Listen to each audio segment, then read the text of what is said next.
So hi everyone, today we're back with another video in which we're going to be practicing difficult MCQs October-November 2023, paper 12, O-levels IGCSE. ठीक है, and this video is going to be a great help for IGCSE people because I guess the O-levels paper, they're a bit difficult than the IGCSE papers in terms of MCQs. And even if you look at the time, for O-level paper you have 1 hour and for IGCSE paper you have 45 minutes, which clearly tells us, and both have same number of MCQs, both have 40 MCQs, which tells us that O-level paper is a bit difficult. That's why you're given 15 minutes more. And looking at the threshold as well, you realize that O-level papers are a bit trickier. So I highly recommend to the IGCSE people to practice the O-levels paper because they are trickier and these papers are going to help you. So according to the examiner report of October-November 2023, paper 12, these were the MCQs that were found most challenging by the candidates.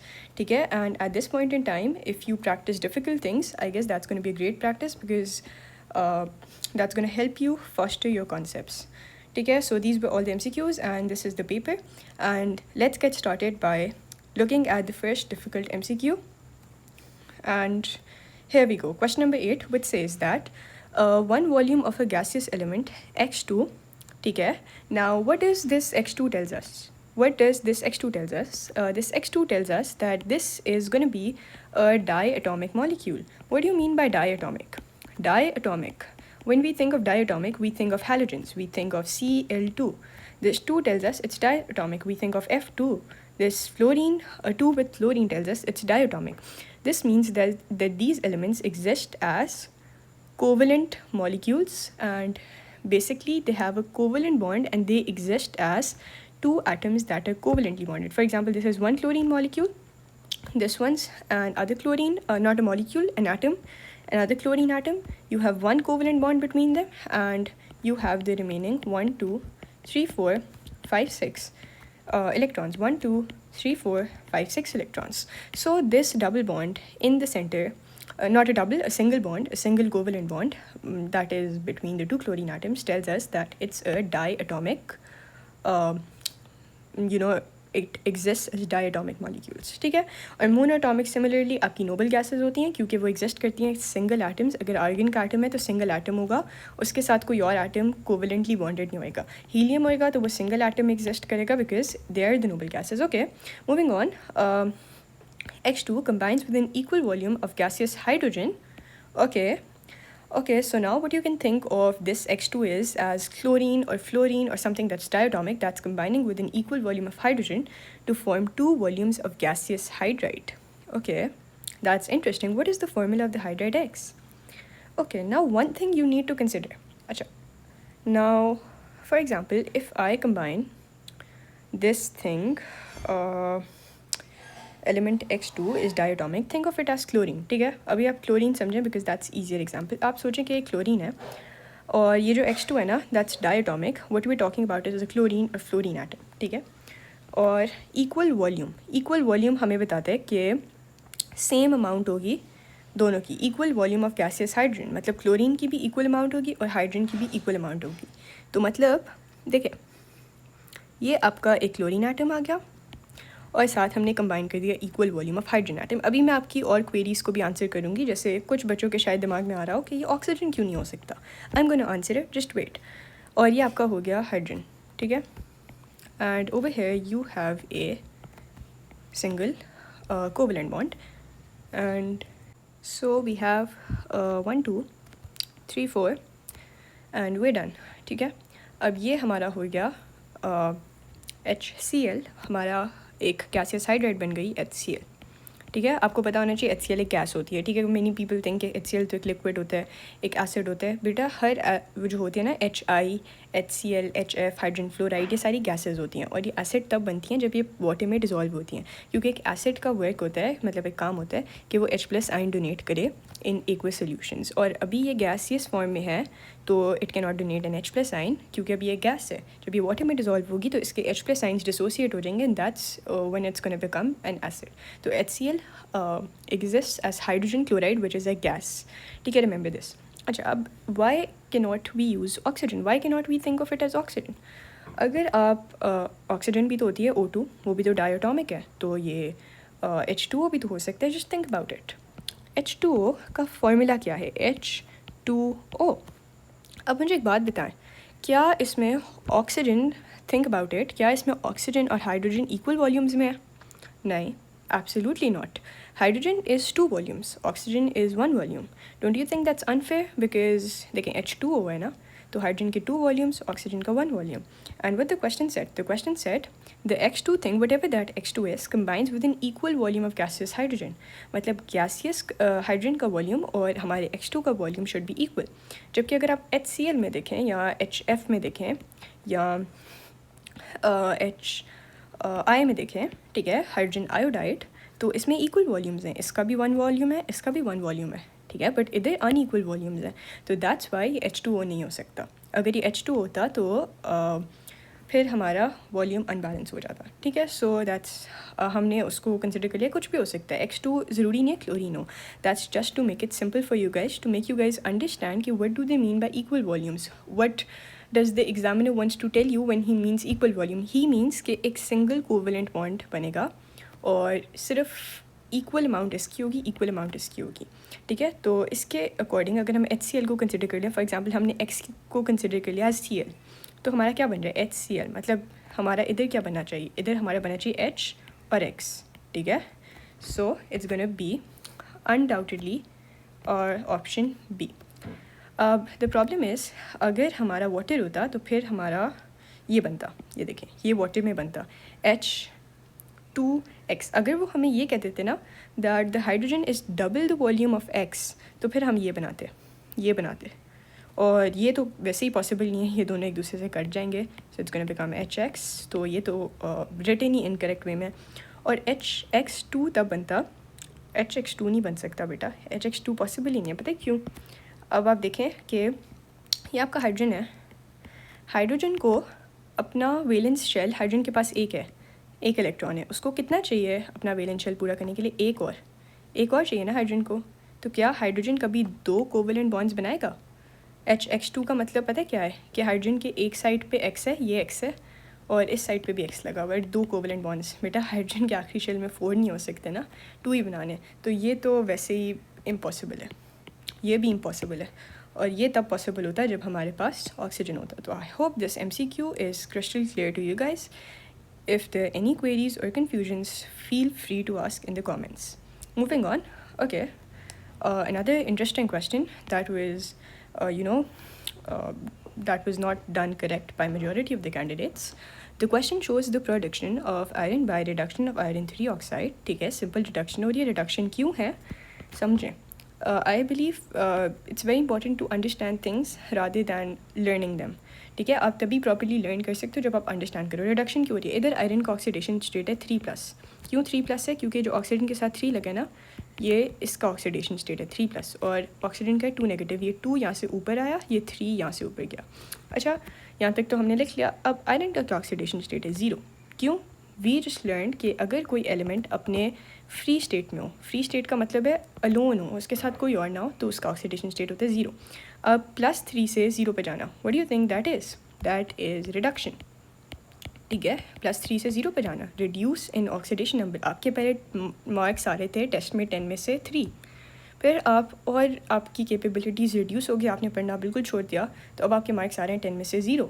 तो isn't going from 3 to 0 is reduction, ठीक है। तो इसी तरह iron भी reduce हो रहा है, ठीक है, that is why iron is getting reduced, ठीक है। सिंपल कॉन्सेप्ट था। अब हम आते हैं अपने क्वेश्चन पे। 80 टन्स ऑफ आयरन 3 ऑक्साइड, ठीक है। 80 टन्स क्या है? What is this 80 tons? This is the mass of iron 3 oxide. This thing produces 50 tons of iron. Oh wow, 50 tons क्या है? मास है इस आयरन का जो कि प्रोड्यूस हो रहा है। What is the percentage yield? अच्छा, अभी हमें यील्ड का नहीं फ़िक्र, अभी हमें फ़िक्र है कि चलो उन्होंने हमें बताया, उन्होंने क्वेश्चन ने हमें ये बात क्लैरिफाई की कि जब हम 80 टन्स यूज़ कर रहे थे आयरन 3 ऑक्साइड, ठीक है, 80 टन्स हमारा मास था, तो हमारा 50 टन्स आयरन प्रोड्यूस हो रहा था, ठीक है। बट रियलिटी में हमारा कितना होना चाहिए, ठीक है। ये तो चलो हमारे प्रैक्टिकल यील्ड आ गई, मतलब प्रैक्टिकली जब हमने एक्सपेरिमेंट किया तो हमारा ये हमारे साथ ये हो गया, ठीक है। बट रियलिटी में होना क्या चाहिए था? अकॉर्डिंग टू दिस इक्वेशन हमारे साथ क्या होना चाहिए था? हम देखते हैं। अकॉर्डिंग टू दिस इक्वेशन, जब हम इतना आयरन 3 ऑक्साइड लेते हैं, मतलब 1 मोल हम लेते हैं आयरन 3 ऑक्साइड का, तो हमारे पास 2 मोल्स बनते हैं आयरन के। अब 1 मोल में कितना मास है आयरन 3 ऑक्साइड का? Let's calculate. 1 मोल का मास क्या होता है? MR ही होता है ना, उस कॉम्पाउंड का MR। ठीक है, आपको ये बात पता होनी चाहिए कि एक कॉम्पाउंड का MR equals to its 1 mole mass. 1 mole mass. Sodium का 1 मोल का मास कितना है? ओह, सोडियम 23 है या 21 है? Let's check it out. Sodium is 23। Oh wow, अच्छा सोडियम का 23 होएगा। I was just confused. अच्छा, सोडियम का 1 मोल का होएगा 23, इसी तरह मैग्नीशियम का 1 मोल का होएगा 24। तो कॉम्पाउंड का जो MR होता है वो इसका 1 मोल मास भी होता है। ठीक है, यहाँ तक क्लियर है? So the next thing that I wanted to discuss is कि इसी तरह हमारा जो आयरन 3 ऑक्साइड है, इसका 1 मोल का मास कितना होएगा? आयरन होता है 56 प्लस 56, आयरन 2 है plus 3 oxygens 16 plus 16 plus 16. So let's check it out. 56 plus 56 plus 16 plus 16 plus 16. That's going to give me 160. मतलब मेरा 160 अगर मैं आयरन 3 ऑक्साइड लेती तो हमारे पास बनता है 2 moles of Fe। 2 moles of Fe का मतलब है 56 प्लस 56। ठीक है, ये 1 मोल Fe का मास है, ये 56 1 मोल Fe का मास है, और प्लस 56 2 मोल Fe का मास हो गया। सो 56 times 2, that's going to give me 112. तो हमारे पास बनता 160 से 112। अब हमने बनाया, ये हमारे रेशो चल रहा है। रेशो किसका है? Fe2O3 का अगर 160 टन होता तो उससे बनता 112 ऑफ आयरन। तो अब हमारे पास है 80 टन्स ऑफ आयरन 3 ऑक्साइड। तो अगर हम इसका 80 ले लें तो इसका बनेगा x। ठीक है, अब हमारे पास थ्योरेटिकली कितना बना चाहिए? x। अब x की वैल्यू कैलकुलेट कर लेते हैं हम। It's 80 times 112 upon 160 equals to the x। So 80 times 112 times 80 divided by 160। Oh, मेरा 56 टन्स बनना चाहिए था, equals to 56 equals to x। मतलब 56 टन्स आयरन बनना चाहिए था, बट बना कितना? अनफॉर्चुनेटली सिर्फ 50 टन्स बना। ठीक है, बना 56 टन्स चाहिए था, बट बना कितना? 50 tons. So what's gonna be the percentage yield of iron? बना 56 टन्स चाहिए था, तो 56 अपॉन बना कितना? 50 times 100। So simple maths, 50 divided by 56 times 100, it's 89.28। ठीक है, तो मेरा परसेंटेज यील्ड आ गया 89.28। समझ आई? इस तरह निकाला कि first I just let me repeat what I did. First मैंने कैलकुलेट किया कि मेरे पास कितना आयरन 2 ऑक्साइड था। आयरन 2 ऑक्साइड से मेरा कितना Fe बन रहा था। ठीक है, इसको रिड्यूस करके इसके 1 मोल से मेरे पास 2 मोल्स बन रहे थे Fe के। तो मैंने मास का सिंपल रेशो लिया कि इसके इतने मास से इसका इतना मास बन रहा है, तो इसके 80 टन से इसका x मास बनेगा। x की वैल्यू आ गई 56, बट क्वेश्चन ने मुझे बताया कि मेरे पास सिर्फ 50 टन्स बना, तो मैंने 50 को ऊपर लिया, बनना मेरे पास 56 चाहिए था, इंटू 100 कर दिया, 89.28 आंसर आ गया। And I guess if you round it off, it's option D. ठीक है, so that's the correct answer.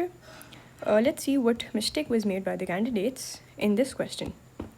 Okay, the majority of the candidates chose option B, which simply did 50 divided by 80 into 100. These candidates did not apply correct chemistry, such as the use of atomic and formula masses. ठीक है, तो बस simply यही mistake थी। Moving on to the next question, which is question number 14. ठीक है, nitrogen and oxygen react as shown, this is the reaction. You have 1 mole of, ठीक है, एक इक्वेशन हमें क्या बताती है? The most important thing you need to look for in an equation is this thing, the coefficients. ये सबसे important चीज़ होता है इक्वेशन में, और मुझे लगता है ये वो चीज़ है जो सबसे ज़्यादा लोग मिस करते हैं। 1 mole of nitrogen gas combined with 2 moles of oxygen gas forming 2 moles of nitrogen dioxide gas. Why dioxide? Because of this. ठीक है, the enthalpy change for the reaction is this. enthalpy change is a positive 66 kilojoules. What does this show me? This tells me my forward reaction is endothermic with an enthalpy change of positive 66 kilojoules per mole. Okay.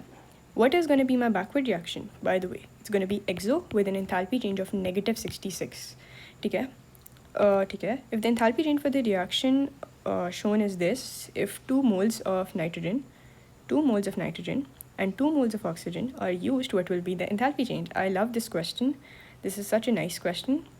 If you guys can answer, I would like if you guys just try to choose your answer before I tell the right one. You have 2 moles of nitrogen, you have 2 moles of oxygen. Beta, देखें, oxygen is your limiting reactant over here. 2 moles of oxygen, 2 moles of nitrogen. Will your enthalpy change? No, it won't. Why? Because you only have 1 mole of nitrogen in excess. You don't need it. या तो 4 moles अगर oxygen के हो जाते और 2 moles इसके होते तो enthalpy change को आप डबल कर देते. But over here, the 2 moles don't matter because no matter you have 2 moles, what are you using out of those 2 moles? सिर्फ 1 mole यूज़ होगा नाइट्रोजन का, समझ आई? 2 moles में से हम सिर्फ 1 mole को यूज़ करेंगे.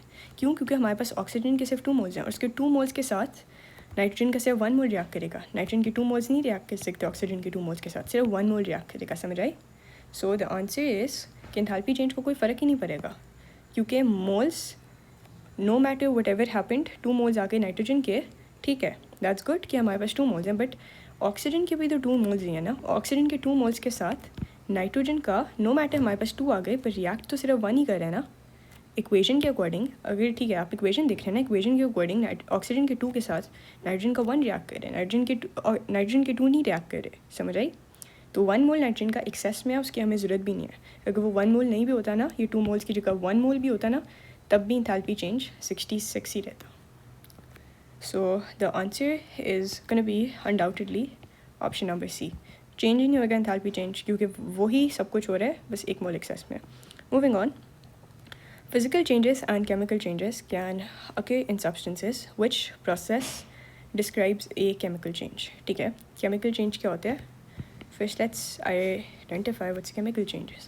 Chemical change is a change in which a new product is formed. ठीक है, और new product होना चाहिए जो कि chemically different हो. For example, मैं कहती हूँ I have my H2O, which is in a gaseous form. I condense it and now I have H2O which is in liquid form. Is this a chemical change? No. Why not? Because I have H2O as a gas. सिर्फ उसकी physical state change हुई है, liquid में आ गया. Molecular formula में कोई change आया? नहीं. Same molecule, same chemical composition तो वो same है. But अगर मैं कहती हूँ I have my hydrogen, 2 moles of hydrogen, I combine it with 1 mole of oxygen, ये 1 लिखने की ज़रूरत नहीं होती, and I form my 2H2. Is this a chemical change or a physical change?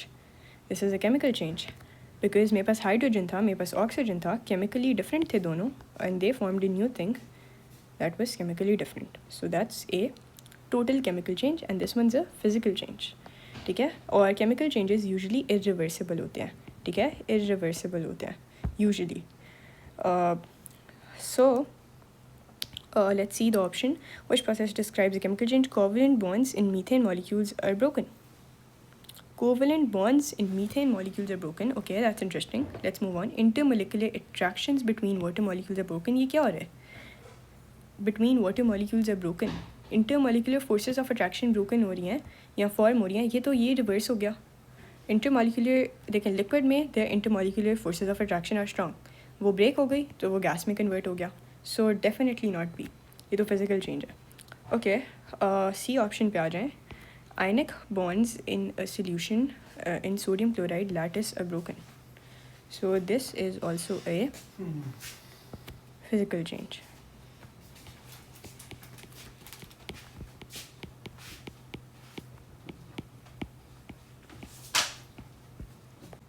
So definitely not C. देखें NaCl है, simple bonds break हुए हैं, ठीक है, कुछ नया form नहीं हुआ, ठीक है, nothing new is formed. Simply NaCl dissociate हो गया Na+ ions में और Cl negative ions में. ठीक है. So that's simple dissociation. The manufacture of brass from copper and zinc. This is a mixture being formed. Nothing new is formed. In mixture, no new chemical substance is formed. ठीक है. Brass में no new chemical substance is formed. Brass में वही copper atoms हैं, zinc atoms हैं, chemically combined नहीं है. They are not chemically combined. They're separate. ठीक है. कुछ नया कोई CuZn कोई नया molecule नहीं form हुआ. Copper and zinc are still separate. So definitely not D. It's going to be A. Covalent bonds in methane molecules are broken. अब क्यों A है? Let me discuss it with you. A difficult concept again. Covalent bonds in methane. CH4 बच्चे, CH4 ये C है, ये covalent bonds हैं. H H H and H. 4 covalent bonds. ये covalent bond break करें ज़रा. ये covalent bond break करें, ये covalent bond break करें, ये covalent bond क्या बना? It's gonna make carbon and hydrogen. ठीक है. तो 2 new substances are formed. We are given carbon and hydrogen.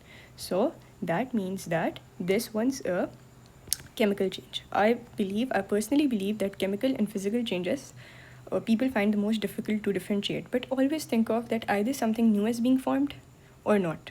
ठीक है. So ये देखें. अब आप कहेंगे कि NaCl में ये भी तो Na और Cl बन रहे नहीं बच्चे.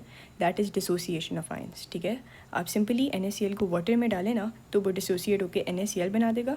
और सिंपली आप उसको क्रिस्टलाइज कर दें, हीट कर दें वापस, तो वो NaCl दोबारा क्रिस्टल्स फॉर्म कर देगा. ठीक है. Simple physical method is crystallisation by which you can form NaCl again. But इसमें अगर एक दफ़ा कोवलेंट बॉन्ड्स ब्रेक हो गए ना तो कार्बन हाइड्रोजन को दोबारा केमिकली कंबाइन करना पड़ेगा. ठीक है. So I guess that was challenging. Let's see the examiner, what the people found difficult about it. The majority of candidates chose option C or option D. This suggests that physical and chemical changes are not well known by candidates. ठीक है. So that was the thing कि option C or D is wrong. D तो बिल्कुल ही wrong है ना. चलो C में फिर confusion आ सकती है कि bonds कोई break हो रहे हैं तो, लेकिन D तो simple एक मिक्सचर है और मिक्सचर तो होते ही नहीं है केमिकली कंबाइंड. आपके पास ब्रास है, आपके पास स्टेनलेस स्टील है और stainless steel is by the way mixture of chromium, nickel, carbon and that's also not chemically combined. ठीक है. Moving on to the next question. Okay. 22. Student has 5 reagents. Dilute hydrochloric acid. ठीक है. हमारे पास 5 reagents हैं. We have HCl, we have sulphuric acid, we have nitric acid, we have solid calcium carbonate and solid copper 2 carbonate. How many soluble salts, important word, can be prepared from these 5 reagents? ठीक है. चलें अपने salts बनाना शुरू करते हैं. सबसे पहले किसको कंबाइन करें? अब एसिड और एसिड का तो रिएक्शन होएगा नहीं, तो चलें सबसे पहले कैल्शियम कार्बोनेट का रिएक्शन करवाते हैं अपने HCl के साथ. Let's go on to do these reactions. Calcium carbonate plus my HCl gonna form CaCl2 calcium chloride plus water plus carbon dioxide. ठीक है. ये मेरा पहला रिएक्शन हो गया. अब मैं कैल्शियम कार्बोनेट को रिएक्ट कराएंगे सल्फ्यूरिक एसिड के साथ. ठीक है. Calcium carbonate plus sulphuric acid which is H2SO4 will form calcium sulfate CaSO4 plus H2O water and plus carbon dioxide. Done. अब कैल्शियम कार्बोनेट को नाइट्रिक एसिड के साथ रिएक्ट कराते हैं. You don't have to do this reactions. अगर आप you are good to go, you are good with the acid base reactions, you will simply know this name of the salt. ठीक है. आपको ज़रूरत नहीं है, but I am just doing it so that it's easier to identify the salts made. HNO3. इसमें हमारे पास बनेगा calcium nitrate CaNO3 2 plus H2O plus carbon dioxide gas. Okay. Done. अब हम अपने कॉपर कार्बोनेट को तीनों के साथ रिएक्ट कराते हैं. पहले HCl के साथ, फिर सल्फ्यूरिक एसिड के साथ और फिर नाइट्रिक एसिड के साथ. So let's go on. Copper carbonate with HCl, copper carbonate with H2SO4, copper carbonate with HNO3. अच्छा, अब मैं आपसे एक अच्छी चीज़ डिस्कस करती हूँ. अब मुझे यहाँ पे कोई बता सकते हैं कॉपर के ऊपर ऑक्सीडेशन स्टेट क्या है? +1 है या +2 है? Simple, easy PG. कार्बोनेट के ऊपर क्या है? कार्बोनेट के ऊपर है 2 नेगेटिव. उसको बैलेंस करने के लिए कितने कॉपर यूज़ हो रहे हैं, एक कॉपर, मतलब कॉपर पे होगा 2+, ही सिर्फ 2 नेगेटिव को बैलेंस कर सकता है, मतलब copper has oxidation state of 2+, ठीक है। इस तरह आप ऑक्सीडेशन स्टेट्स आइडेंटिफाई करते हैं। और ट्रांजिशन एलिमेंट्स में आपको एक अच्छाई होती है कि साथ 2 लिखा होता है, तो इससे आपको ऑक्सीडेशन स्टेट पता चल जाता है। इधर हमारे पास बनेगा copper chloride CuCl2 plus H2O plus CO2. Writing down these are good if you want to understand. Copper sulfate plus water plus carbon dioxide. In the last reaction, we're going to make copper nitrate plus H2O plus CO2. Done with all the reactions. ये इसके अलावा कोई possible reaction हो रहा है? नहीं। चलें अब आइडेंटिफाई करते हैं हमारे सॉल्ट्स कौन से बने हैं। अब हमारे salts calcium chloride, is it soluble? Yeah, all chlorides are soluble except lead and silver. Calcium sulfate, is it soluble? All sulfates are soluble except lead, calcium and barium. So calcium sulfate is insoluble. ठीक है। Is calcium nitrate soluble? All nitrates are soluble. Is copper chloride soluble? All fluorides soluble except lead, silver. Just revising my solubility as I go along. Is copper sulfate soluble? Yeah, all sulfates are soluble except lead, barium and calcium. Is copper nitrate soluble? All nitrates soluble. So how many soluble salts do I form? 1, 2, 3, 4 and 5 soluble salts I can form. So what's going to be, how many soluble salts can I form? It is going to be option C, which is 5 soluble salts. ठीक है? Moving on. Question number 24. Some properties of elements in group VII, that's 5 plus 1 plus 1 equals to 7, group 7, and the reasons for these properties is shown. Which row shows a property and the reason for this property? Property चाहिए और इसकी reason चाहिए। अब property सही हो सकती है, reason गलत हो सकती है, या फिर रीज़न सही हो सकती है, प्रॉपर्टी गलत हो सकती है। आपको ऐसी कॉलम चूज़ करना है। देखें यहाँ पे the elements are classified as metals, ये तो प्रॉपर्टी गलत है। Iodine displaces bromine from aqueous potassium iodide, property गलत है। आयोडीन कैसे ब्रोमीन को डिस्प्लेस कर सकते हैं? आयोडीन तो लेस रिएक्टिव है। The boiling points increase as the group is descended, ये प्रॉपर्टी करेक्ट है। बॉइलिंग पॉइंट्स इंक्रीज होते हैं as the group is descended, it becomes harder to break the covalent bond of, that's the most, I guess, difficult concept which people don't understand. You are never breaking covalent bonds when you are working with your covalent simple molecular substances. What you're breaking is not the covalent bond. बेटा covalent bond break नहीं होता। break क्या होता है simple molecular substances में? intermolecular forces of attraction। बस कहीं पे ये लिख लें कि covalent bond हम नहीं break करते simple molecular substances में, हम इंटरमोलिकुलर फोर्स ऑफ अट्रैक्शन को ब्रेक करते हैं।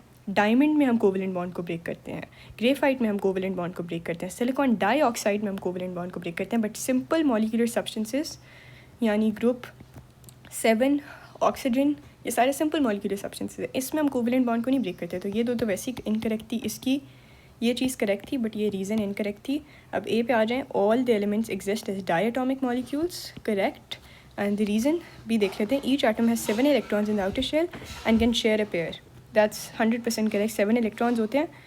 यही अगर 6 electrons होते हैं ना तो फिर एक डबल कोवेलेंट बॉन्ड होता। जैसे ऑक्सीजन में 6 है ना, तो ऑक्सीजन का डबल कोवेलेंट बॉन्ड होता है, मतलब oxygen double covalent bond with oxygen. Chlorine में 7 है ना, 1 इलेक्ट्रॉन चाहिए तो एक कोवेलेंट बॉन्ड होता है, ठीक है। सो moving on to the next MCQ, which says that the list shows the position of metal X in the reactivity series, ठीक है। X is after iron, ठीक है, below sodium, aluminum and iron, and it's above copper and silver. Which methods could be used to extract metal X? Okay, electrolysis of the solid metal oxide. अच्छा, now electrolysis is a correct method। electrolysis से आप कोई भी metal extract कर सकते हो, copper हो, silver हो या metal X हो। but the problem is over here the words are extremely important of this solid metal oxide। can you perform electrolysis with a solid substance? नहीं। electrolysis के लिए या तो आपको molten चाहिए या आपको aqueous चाहिए, ठीक है। so that's why option 1 is incorrect। Option 2 heating the metal oxide with carbon, that's correct, क्योंकि कार्बन रिएक्टिविटी सीरीज़ में यहाँ पे कुछ आता है, यहाँ पे।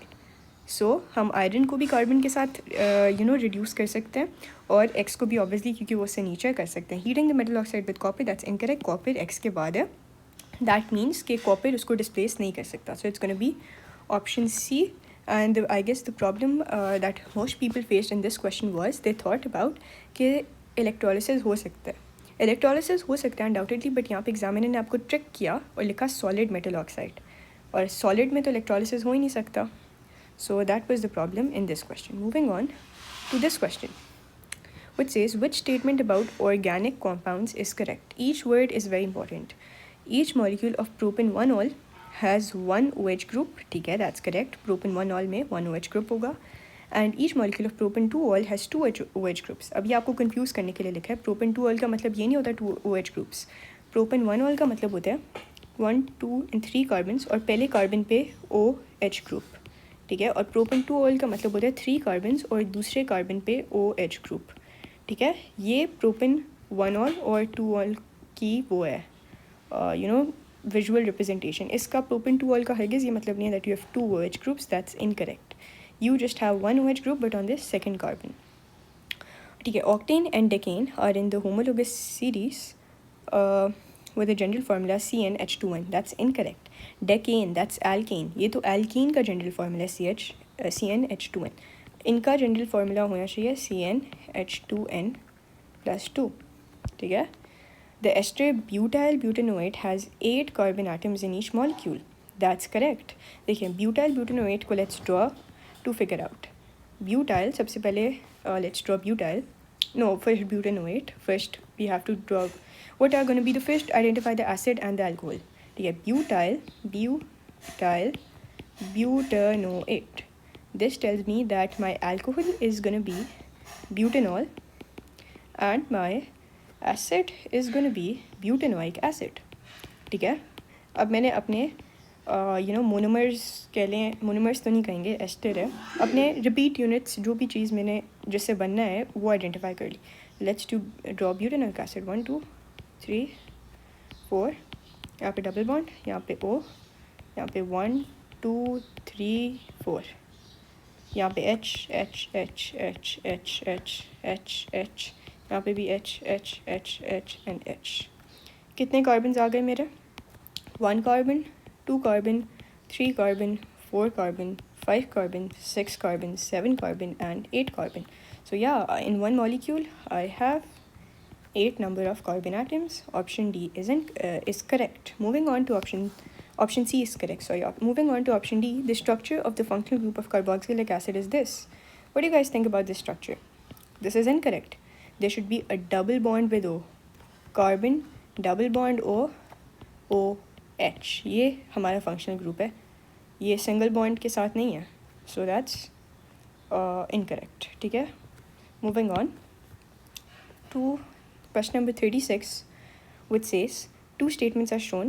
When ethanol is made from glucose by fermentation, each glucose molecule produces 3 molecules of ethanol. Incorrect. Incorrect.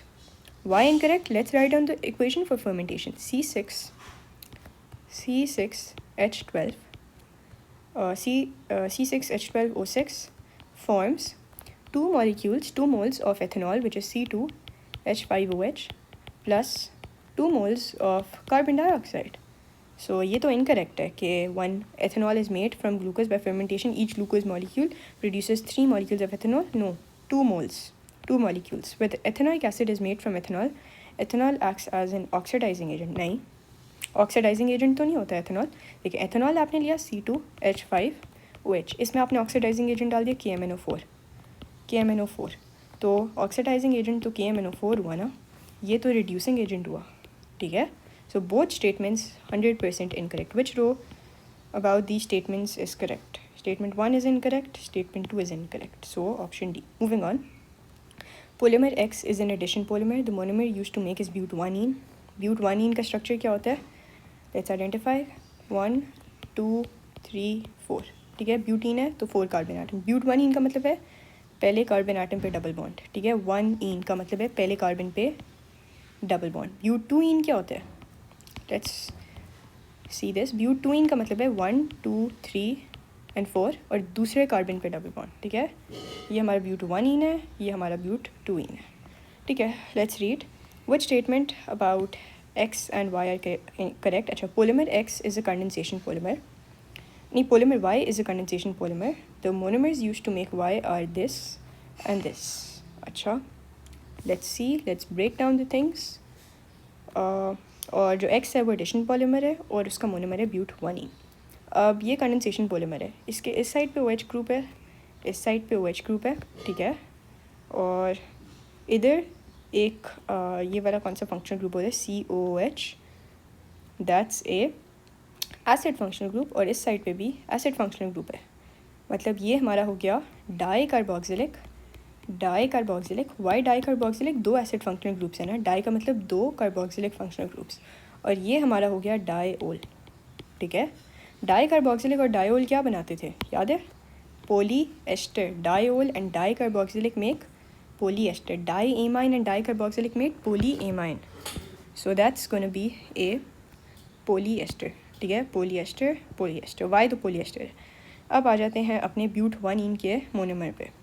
अब ब्यूट 1इन का मोनोमर कैसे बनेगा?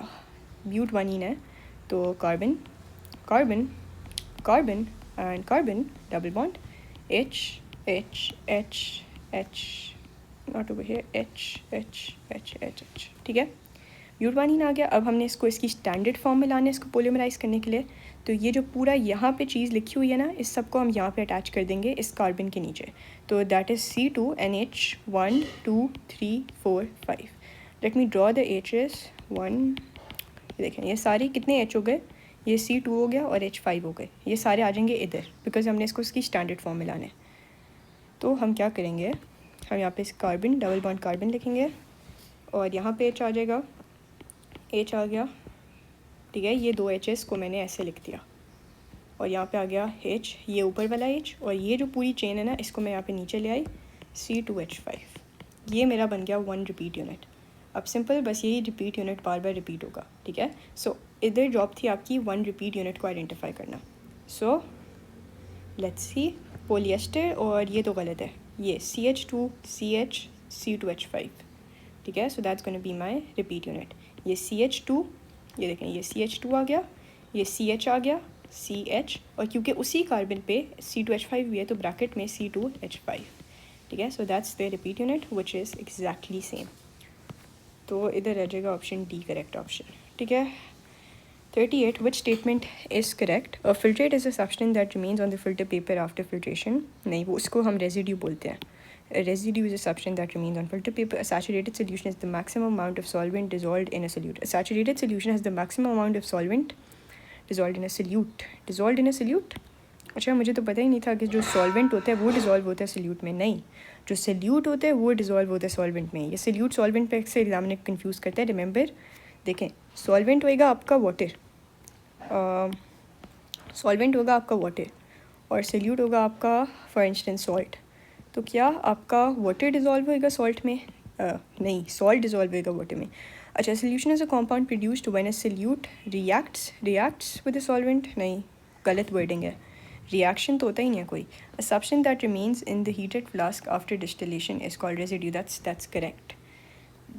आपकी फिल्ट्रेशन के बाद जो सब्सटेंस रह जाता है ऊपर, उसको रेजिड्यू कहते हैं. डिस्टिलेशन के बाद जो सब्सटेंस रह जाता है उसको भी रेजिड्यू बोलते हैं. That's option D. And I guess with this we come to an end of the paper. Let's see what was the mistake made by the candidates in question number 38. I guess these are the mistakes from which we learn. So let's see. Candidates who perform poorly in this question, which indicate that poor knowledge of the terms described in 12.13 of the syllabus, solvent, solute and residue. अच्छा, अब let's see the syllabus. और इस पे हम ज़रा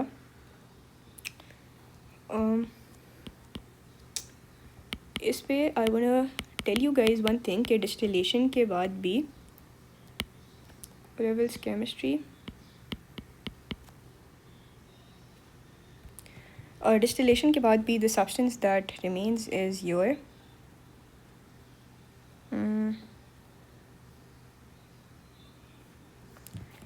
just let's move towards the end, and there's a line that tells us कि distillation के बाद भी जो substance रहता है उसको residue ही बोलते हैं. Okay.